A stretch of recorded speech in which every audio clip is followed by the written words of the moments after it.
کیا آپ نے کبھی ایسی مشکل کا سامنا کیا ہے جو بظاہر ناقابل حل لگتی ہو؟ آج ہم بائبل کی ایک مشہور ترین کہانی میں جھانکنے جا رہے ہیں، داؤد اور جالیت کی لڑائی۔ یہ ایک ایسی کہانی ہے جو ہمیں ایک طاقتور سچائی یاد دلاتی ہے، خدا کے ساتھ کوئی بھی دشمن اتنا بڑا نہیں کہ شکست نہ دی جا سکے۔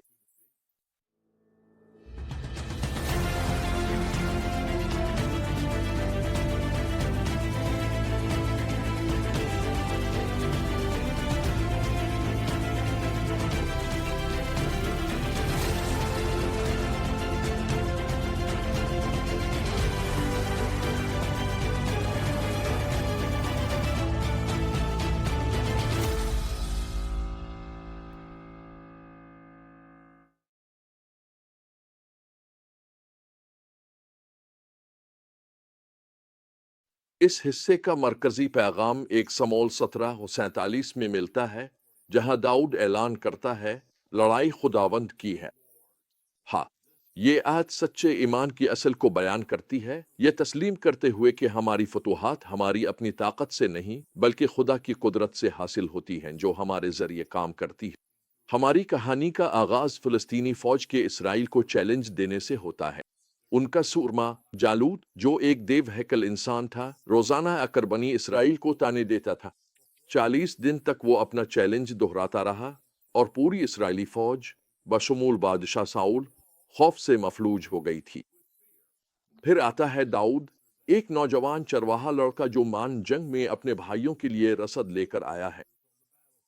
جب وہ جالود کے تانے سنتا ہے تو داؤد کو سخت غصہ آتا ہے۔ اس کا جواب سنیے، یہ نامختون فلسطینی کون ہے جو زندہ خدا کی فوجوں کو للکاری؟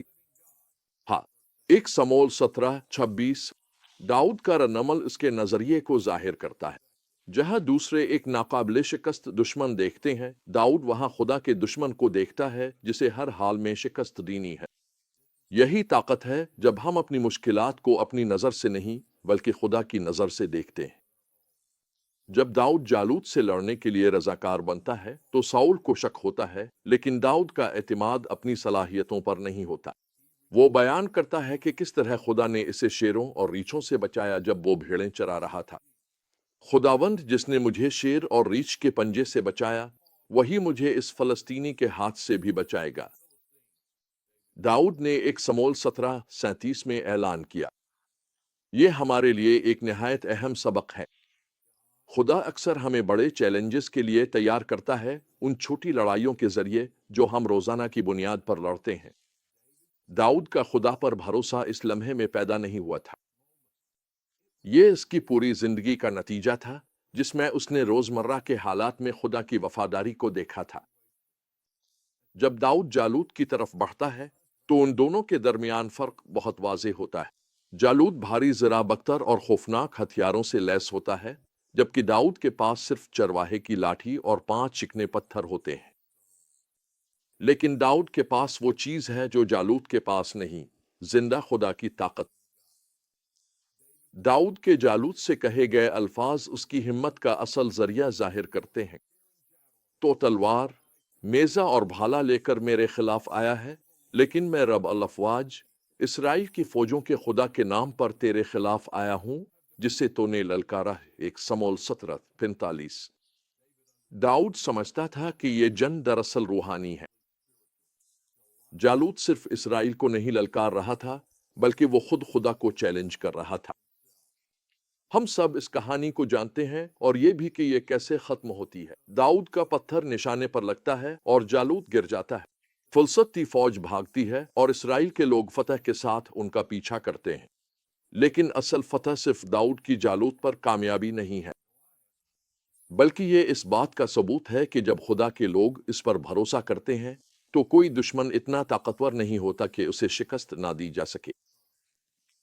زبور 9 اور 10 جو اس حصے میں شامل ہیں، ہمیں ایسی فتح کے پیچھے موجود دل کی مزید جھلک دکھاتے ہیں۔ یہ زبور خدا کے انصاف، مظلوموں کے لیے اس کی پرواہ اور شریروں کے انجام کی بات کرتے ہیں۔ یہ زبور ہمیں یاد دلاتے ہیں کہ ہماری لڑائیاں ایک بڑی روحانی جنگ کا حصہ ہیں اور خدا ہمیشہ اپنے انصاف اور راست بازی کو قائم کرنے کے لیے کام کر رہا ہے۔ اب یہ کہانی ہمیں ایمان اور فتح کے بارے میں اہم سبق سکھاتی ہے۔ یہ ہمیں یاد دلاتی ہے کہ جو لڑائیاں ہم لڑتے ہیں وہ آخرکار روحانی ہوتی ہیں۔ داؤد کی طرح ہمیں بھی اپنے چیلنجز کو صرف ذاتی رکاوٹیں نہیں بلکہ ایسے مواقع کے طور پر دیکھنا چاہیے جن میں خدا اپنی قدرت ظاہر کر سکتا ہے۔ یہ ہمیں یہ بھی دکھاتی ہے کہ خدا ہمارے ایمان کو روزمرہ کی صورتحال کے ذریعے مضبوط کرتا ہے۔ داؤد کا جالوت کا سامنا کرنے میں اعتماد اس تجربے سے آیا جو اسے خدا کی وفاداری کے ساتھ اپنی بھیڑوں کی رکھوالی کرتے ہوئے حاصل ہوا۔ میں کبھی نہیں بھولوں گا کہ خدا نے میری زندگی میں جو کچھ بھی میں نے کیا اس کے لیے مجھے کیسے تیار کیا۔ اپنی خدمت کے ابتدائی دنوں میں خدا نے میرے ایک دوست اور مجھے نیو اورلینز کے فرنچ کوارٹرز میں خوشخبری سنانے کے لیے رہنمائی دی۔ یہ ایک ناممکن سا کام لگ رہا تھا۔ یہ علاقہ ان لوگوں سے بھرا ہوا تھا جنہیں معاشرے نے ترک کر دیا تھا، گھر سے بھاگے ہوئے، منشیات کے عادی، شرابی۔ ہم نے خدا کو معجزانہ طریقوں سے کام کرتے دیکھا، ایسی زندگیاں بدلتے ہوئے جو بالکل نا امید لگتی تھیں۔ میں نے ایک منشیات کے عادی کی زندگی کو بدلتے دیکھا۔ ہم نے واقعی ایک نشے میں دھت آدمی کو نالے سے نکالا اور اسے خوشخبری سنائی۔ اس کی زندگی حیرت انگیز طور پر بدل گئی تھی۔ جو بات اس وقت مجھے سمجھ نہیں آئی وہ یہ تھی کہ خدا مجھے اس سے بھی بڑے چیلنجز کے لیے تیار کر رہا تھا۔ نیو اورلینز کے وہ تجربات میرے ایمان کو مضبوط بنانے کا ذریعہ بنے تاکہ میں شکاگو کے جرائم سے بھرے علاقوں، ملحدوں سے بھرے ایک کمیونسٹ یوتھ فیسٹیول اور یہاں تک کہ افریقہ کے جنگ زدہ علاقوں میں بھی خدمت کر سکوں۔ جیسے داؤد نے شیروں اور ریچھوں سے لڑنے کے تجربات حاصل کیے تھے، ویسے ہی خدا مجھے دکھا رہا تھا کہ اس کے لیے کوئی دشمن نہ زیادہ طاقتور ہے اور نہ ہی بڑا۔ تو ہم آج اپنی زندگیوں میں ان سچائیوں کو کیسے لاگو کر سکتے ہیں؟ یاد رکھیں کہ آپ کی لڑائیاں خدا کی ہیں۔ اپنے چیلنجز کا سامنا خدا کی قدرت پر بھروسے کے ساتھ کریں، نہ کہ اپنی صلاحیتوں پر، اور اپنی روزمرہ کی جدوجہد کو بڑے مارکوں کی تیاری کے طور پر دیکھیں۔ چھوٹی باتوں میں خدا پر بھروسہ کریں اور وہ آپ کے ایمان کو بڑے چیلنجز کے لیے مضبوط کرے گا۔ اپنی رکاوٹوں کو خدا کی نظر سے دیکھیں۔ جو چیز آپ کو ناممکن لگتی ہے وہ خدا کے لیے اپنی قدرت ظاہر کرنے کا موقع ہے۔ داؤد اور جالوت کی کہانی ہمیں یاد دلاتی ہے کہ جب خدا ہمارے ساتھ ہو تو کوئی چیلنج بہت بڑا نہیں ہوتا اور کوئی دشمن بہت طاقتور نہیں ہوتا۔ مجھے اب سے یہ پوچھنے دیجیے، آپ کی زندگی میں جالوت کون ہے؟ آپ کن حالات کا سامنا کر رہے ہیں جو بظاہر ناممکن نظر آتے ہیں؟ یاد رکھیں، یہ جنگ خدا کی ہے۔